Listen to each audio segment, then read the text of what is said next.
제이슨은 다락방을 정리하다가 모형 교회 안에 자신과 똑같이 생긴 인형을 발견했다. 놀라운 것은 그가 있는 곳도 실제로 교회라는 점이었다. 이런 우연의 의문을 품은 그는 작은 실험을 해보기로 했다. 제이슨은 스프레이를 가져와 모형 교회 위에 살짝 물을 뿌리자 놀랍게도 창밖에서 가벼운 비가 내리기 시작했다. 물이 땅에 완전히 흡수되자 비도 곧 멈췄다. 믿기지 않았던 그는 이번엔 물을 연달아 여러 번 뿌려봤다. 그러자 작은 비가 갑자기 폭우로 바뀌었다. 밖에 있던 사람들은 이 갑작스러운 폭우에 당황했다. 특히 한겨울에 내린 비가 묘하게 독특한 향을 띠고 있었기 때문이다.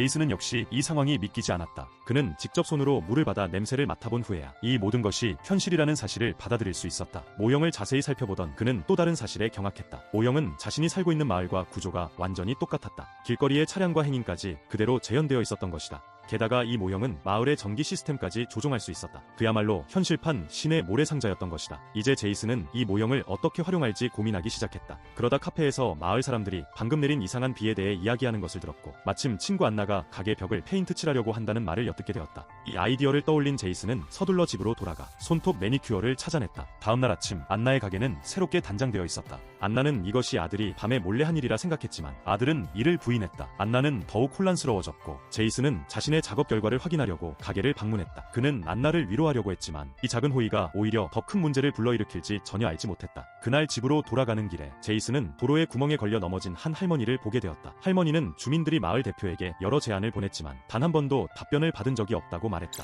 제이슨은 이를 듣고 결심했다. 그는 대표의 우편함을 아예 자신의 집으로 가져와 밤새 모든 주민의 요청을 해결하기로 했다. 첫 번째가 바로 할머니 부부가 보낸 도로 보수 요청서였다. 제이슨은 즉시 모형의 고무차흙을 가져다 도로에 구멍을 메웠다. 또한 주변에 떨어져 있던 쓰레기를 주워 쓰레기통에 넣고 걸리적거리던 나무를 치우고 부서진 집도 수리했다. 이 모든 작업은 30분도 채 걸리지 않았다. 그는 마을 사람들이 몇 달 동안 불편을 겪었던 문제를 순식간에 해결했다. 그뿐만 아니라 배고파 보이는 떠돌이 개에게 뼈다귀를 던져주는 여유도 잊지 않았다.